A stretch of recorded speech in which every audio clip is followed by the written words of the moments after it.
سلام سلام كل التحقيقات على المعدل الماء زعما ويندو فيتشرز كان زغطلة تمكن في القتلين ويخا كان زغطلة فيديوين في القتلين على زي channel إذا حدش تزغون ساعات بليز سبسكرايب بالمبار channel نا تزغونو إذا فيديو زي دمان نحفتو موجيكم لايك شير بمقار الخارط والكبات حقور سلازي نعمل واحد ويندوز فيتشر كنا تخلنا نعمل جبر أخم بريو نخل زعما تاسك فيو تاسك فيو ማለት ሕዚ ዝተፈላለዩ ኣፕሊኬሽናት ኣብ ዝኒኡ እንድሕር ከፊትና ታስክ ቪው ዝብል በተን ኣለና እዚ በተን ንሱ ንምንታይ እዩ ዝግነ ኣብ ታስክ ባር ኣብ ታሕቲ ኣብ ዘዚ ዘሎ እዩ ዝርከብ ስለዚ እዚ ዳይሬክትሊ ክሊክ ክንገብር ከለና እቶም ዝተፈላለዩ ኣፕሊኬሽን ዝተኸፈቱ ብምልኦም ኣብዚ ዲስፕሌይ ይኮኑልና ማለት እዩ ስለዚ እቶም ዝደለናዮም ሕዚ ንኣብነት ኣብዚ ቪድዮ ዝብል ፋይል ኤክስፕሎረር እኒኦ እዚ ክሊክ ክገብር ከለኹ እቲ ዝደለኽዎ ኣፕሊኬሽን ኣብዚ እኒኦ ማለት እዩ ስለዚ ታስክ ቪው ማለት ኩሎም ኣፕሊኬሽናት እቶም ዝተኸፈቱ እንመን ተኸፊቶም ዝብል ብዙሕ እንድሕር ከፊትና እውን ከምዚ ገይሩ ከፋፊሉ የርእየና ማለት እዩ ስለዚ ታስክ ቪው ሓደ ፊቸር ናይ ዊንዶው 11 እዩ ማለት እዩ ካልኣይ እንደገና ክንርኢ ከለና እቶም ዝተኸፈቱ ኣፕሊኬሽናት ኣዝዮም ብዙሓት እንድሕር ኮይኖም ወይ ከዓ ክነቕምጦም ከለና ማኔጀብል ብዝኾነ ወይ ክነቕምጦም እንድሕር ደሊና ከዓ እንታይ ዝብል ኣለና ዴስክቶፕ ዝብሉ ክሬኤት ጌርና ኣብ ዴስክቶፕ ኣብ ሓደ ዴስክቶፕ ኣብ ካሊእ ዴስክቶፕ ክሬኤት እናገበርና ክነብሎም ንኽእል ኢና ማለት እዩ ክነቕምጦም ንኽእል ኢና ስለዚ ንሳቶም ንምቕማጥ እንደገና እንታይ ኢና ንገብር ማውዝና ዳይሬክትሊ ናብዛ ታስክ ቪው መፂና ከምዚ ክንገብር ከለና ዴስክቶፕ ዋን ዝብል ዝብልና ስለዚ ዴስክቶፕ ቱ ዝብል ካሊእ ክሬኤት ክገብር ይኽእል እየ ስለዚ ከመይ ጌርና ኢና እንትን ንገብሮም ከው እቶም ዝተኸፈቱ ኣፕሊኬሽናት ማለት እዩ ኣብዚ ዴስክቶፕ ዋን ዴስክቶፕ ቱ ዴስክቶፕ ስሪ ናበልና ኣብዚ እቶም ኣፕሊኬሽናት ካብ እንደገና ክንከፍት ንኽእል ኢና ስለዚ ሕዚ ኣብ ዴስክቶፕ ዋን ዝኸፈትክዎም ፕሮግራማት እኒኦም እዚ ኣብ ዴስክቶፕ ዋን ዝኸፈትክዎም ሕዚ እዚኣቶም እዮም ስለዚ ካብዚኣቶም ናብ ዴስክቶፕ ቱ ክወስድ እንድሕር ደለየ ኣፕሊኬሽን ሌትስ ሴይ ዘብዚ ኤክሴል እንድሕር ክወስድ ኮይነ ድራግ ገይረ ሲምፕል ናብ ዴስክቶፕ ቱ ከምዚ ገይረ ድሮፕ ክገብሮ ይኽእል ስለዚ ኣብ ዴስክቶፕ ዋን ዝተኸፈተ እና ኣብ ዴስክቶፕ ቱ ዝተኸፈተ ዝተፈላለየ እዩ ማለት እዩ ዴስክቶፕ ቱ ሕዚ ክኸፍት ከለኹ ኤክስኤል ጥራሕ እኒኦ ካልኦት ምንም ዓይነት ፕሮግራም እዚ ዝተኸፈተ የለን ኣብ ዴስክቶፕ ዋን ክኸይድ ከለኹ ግን እዚ ሆቨር ገይረ ግን ናብ ዴስክቶፕ ዋን ክኸይድ ከለኹ ግን ኣብዚ ዝተፈላለዩ ኣፕሊኬሽናት ተኸፊቶም እዮም ክሮም ተኸፊቱ እኒኦ ዋትሳፕ ተኸፊቱ እኒኦ ካልኦት ኣፕሊኬሽናት እውን እንተሃልዮም ኣብዚ ክሊክ ጌርና ክንርኢ ከለና ንኣብነት ኣብዚ ዝተኸፈቱ 1 2 3 4 5 እዮም ስለዚ ዋትሳፕ እንደገና ናብ ዴስክቶፕ ስሪ ክቅልሶ ተደልየ ናብ ዴስክቶፕ ስሪ እንደገና ዋትሳፕ ከሚስ ኣለኹ ማለት እዩ ስለዚ ከምዚ እናገበርና ዴስክቶፓት ክነብዝሕ ንኽእል ኢና ማለት እዩ እዚ እንታይ ይበሃል ዴስክቶፕ ቪው ይበሃል ማለት እዩ እዚ ዴስክቶፕ ቪው እዚ ግን ኣብ ዊንዶው 11 እዩ ዝሰርሕና በዚ ሓድሽ ፊቸር ናይ ዊንዶው 11 እንደገና ዴስክቶፕ ቪው እና ታስክ ቪው ኣለውና ማለት እዩ እዚኣቶም ከዓ ንምንታይ ይጠቕሙና ዝተፈላለዩ ኣፕሊኬሽናት ኣብ ኮምፒተርና ድሕር ክሬኤት ጌርና ንዓኣቶም ዲስፕሌይ ንምግባር እንታይ ተኸፊቱ ንምርኣይ እና ክንጥቀመሎም እንተኮይንና እውን ኢዝሊ ማኔጅ ጌርና ክንጥቀመሎም ማለት እዩ ሌትስ ሴይ ሕዚ ኣብዚ ንባዕሎም ሶርት ክንገብሮም ንኽእል ኢና ክሊክ ጌርና ድራግ ብምግባር ናብዚ ዴስክቶፕ 5 ናብዚ ክነምፅኦ ንኽእል ወይም ደሞ ዴስክቶፕ ዋን ካብዚ ክነቐድሞ ንኽእል ከምዚ እናገበርናና ነንባዕሎም እዚኦም እውን ከምዚ ድራግ እናገበርና እንደገና ኣብዚ ክነብሎም ንኽእል ማለት እዩ ስለዚ ክነጥፎም እንተኮይንና እዞም ዴስክቶፕ ብዙሓት ኮይኖም እንደገና እንታይ ኢና ንገብር ሲምፕሊ ኣብዚ ኤክስ እናገበርና ክነጥፎም ንኽእል ማለት እዩ ስለዚ ኤክስ ክንገብሮም ከለና እቶም ዝተኸፈቱ ግን ኣፕሊኬሽናት ናብ ሓደ መርጅ እናገበረና እዩ ዝኸይድ ሕዚ ንኣብነት ኣብ ዴስክቶፕ ቱ ዝኸፈትናዮ እንታይ እኒኦ ኣብ ዴስክቶፕ ቱ ዝኸፈትናዮ ኣፕሊኬሽን ክሮም ተሃልዩ ሕዚ ዴስክቶፕ ቱ ዘጥፍዮ ዝተኸፈተ ኣፕሊኬሽን ግን ኣይጠፍእን ናብ ዴስክቶፕ ዋን ይኸይድ እሞ ኣብ ዴስክቶፕ ዋን ኩሎም መርጅ ብሎም እቶም ዝተኸፈቱ ኣፕሊኬሽናት የርእዩና ማለት እዩ ስለዚ እዚ ሓደ ፊቸር ናይ ዊንዶው 11 ታስክ ቪው እና ዴስክቶፕ ቪው ዝበሃሉ which is ኣበይ ይግነዩ ኣብዚ ታሕቲ ዝርከቡ ፈንክሽናት እዮም ማለት እዩ ሳልሳይ እንደገና ሕዚ ክንርኢ ከለና ኣፕሊኬሽን ሕዚ ንችግር ስታርት ኢልና ስታርት ፅሒፍና ሰርች እናገበርና ምናምን ንሰርሕ ካብዚ ግን ኢዝሊ ዴይሊ በተለይ መዓልታዊ ሩቲንና እንድሕር ኮይኑ እዚ ነገር ማለት እዩ ኢዝሊ ኣብ ቀረባ ነቕምጦም ኢልና ማለት እዩ ምክንያቱም ሕዚ ኩሉ ግዜ ኣብዚ ክሊክ ገይረ ንኣብነት ፕሮግራማት ኦል ፕሮግራምስ ኢለ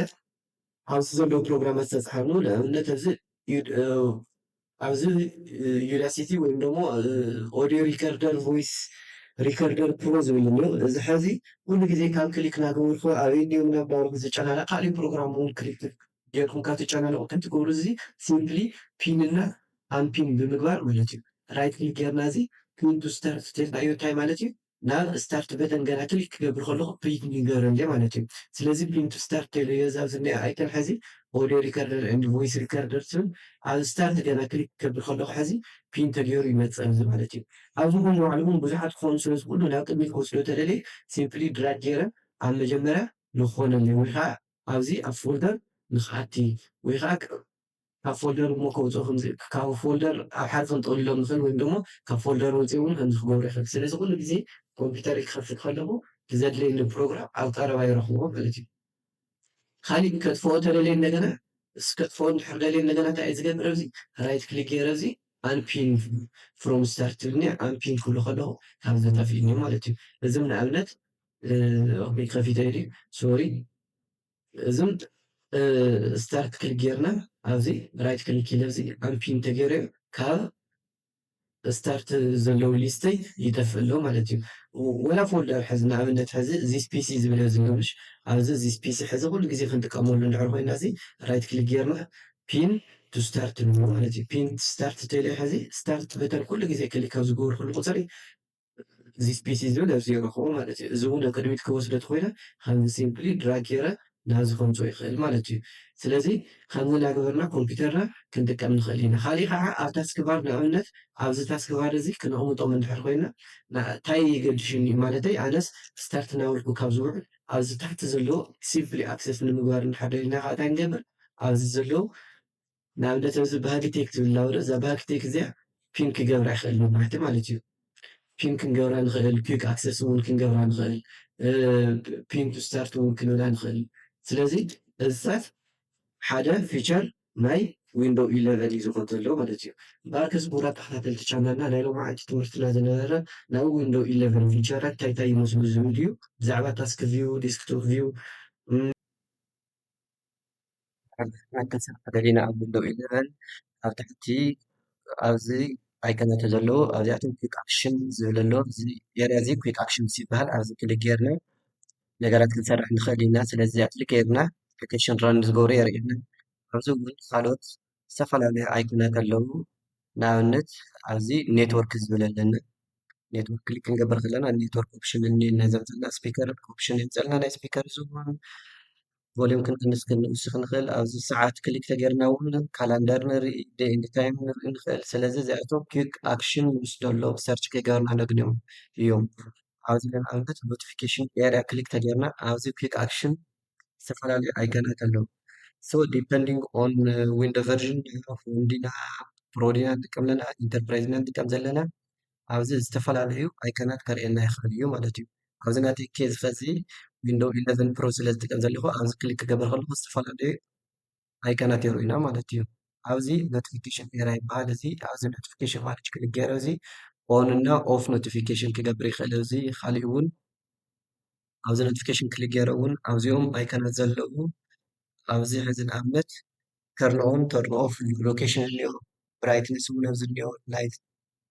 ናይ ብራይትነስ ናይ ኣብዚ እውን ናብ ካልኦት እውን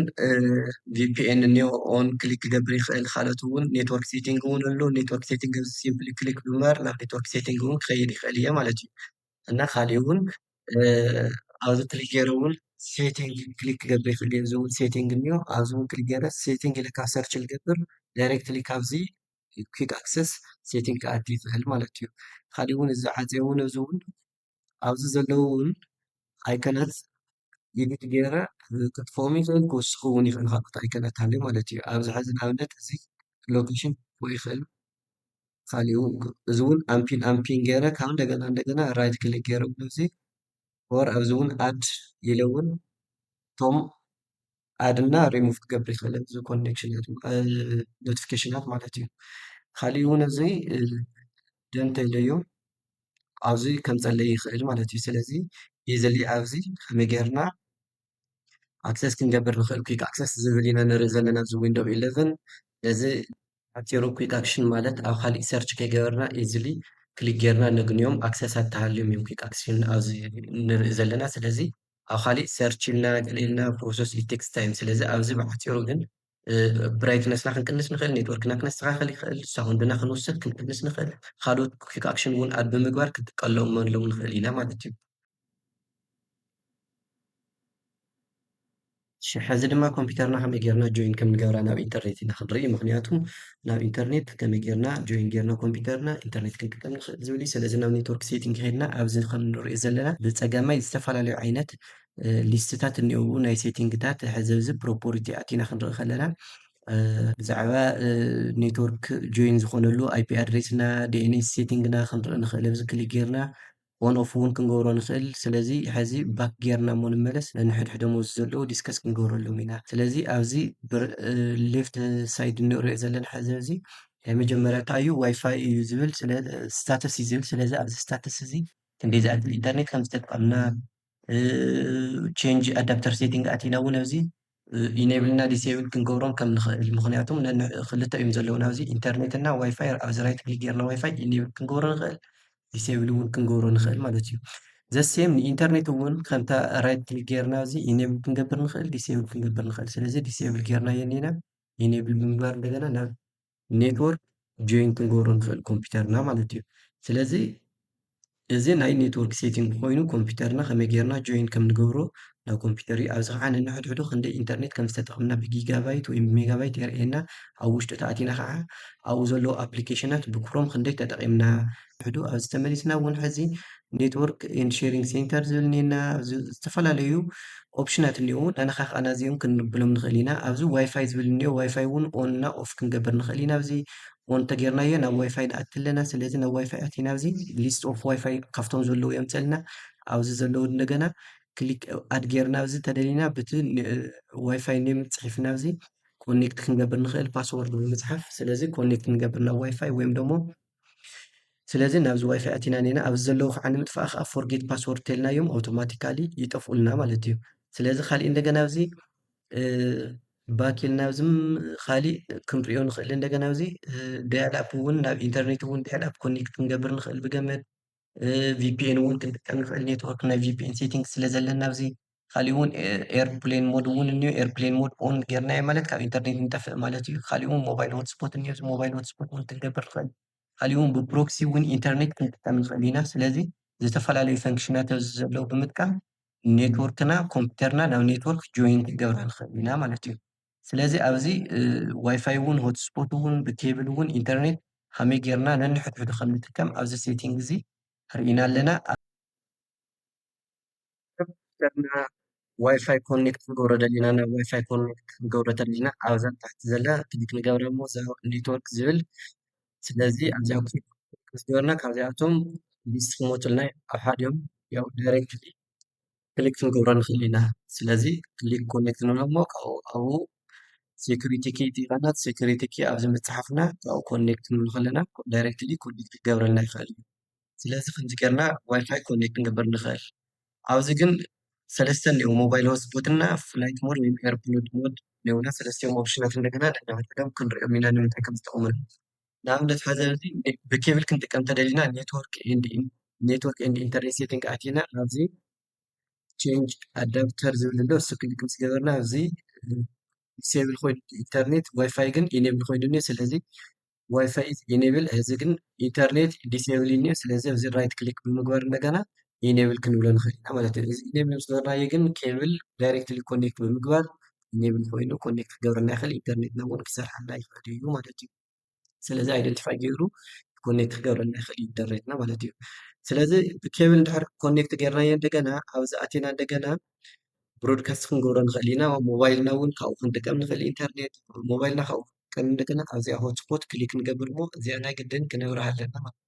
እዛ ኦፕሽን እዚኣ ምስ ኣብርሃናያ ካብኡ ኦን ትኾነልና እሞ ካብኡ ኣብዚ ሴቲንግ ኣቲና እንደገና ኦን ንገብሮ ካብኡ ሞባይል ሆትስፖት ኦን ምስ ገበርናዮ እንደገና ኣብዚ ኢዲት ጌርና እንደገና ዩዘር ኔም ኣብዚ ንኣቲ ወይም ናይ ዋይፋይ ኔም ንእቲ እሞ ኣብዚ ፓስዋርድ እንደገና ሚኒማም 8 እዩ ዝጥይቐና ሕዚ ዓብዪ እኒኦም ሕዚ 8 ምስ ኣተናሉ ግን ኤት ካራክተር ምስ ኣተናሉ ግን ካብኡ ኮኔክት ንብሎ ከለና ኦኬ ይኾን ማለት እዩ ስለዚ ካብ ዳይሬክትሊ ካብ ሞባይልና ክንጥቀም ንኽእል ኢና ኢንተርኔት ማለት እዩ እና ካሊእ እንደገና ክልቲኦም ክነጥፍዎም ተደሊና እንደገና ኤርፕሌን ሞድ ክሊክ ክንገብር ከለና ክልቲኦም ዋይፋይን ኢንተርኔት ኬብልን ሆትስፖትን ኩሉ ክጠፍእ ይኽእል ማለት እዩ ስለዚ እዚ ተርን ኦፍ ጌርና ተርኖን ክንገብር ከለና እንደገና ካብ እንደገና ሪኢኔብል ጌርና ናብ ኢንተርኔት ክንምለስ ንኽእል ኢና ማለት እዩ ስለዚ ከመይ ጌርና ኢንተርኔት ኮኔክት ከምንገብር ዋይፋይ ከመይ ጌርና ተርንኦን ከም ዝገብር ሆትስፖት ከመይ ጌርና ኢነብል ከም ዝገብር ኣብ ዊንዶ 11 ከምዚ ጌርና ኮምፒውተርና ክንጥቀም ንኽእል ኢና። ዋይፋይ እውን ከምዚ ጌርና ኮኔክት ጌርና ካብ ኮምፒውተርና ክንጥቀም ንኽእል ኢና ማለት እዩ።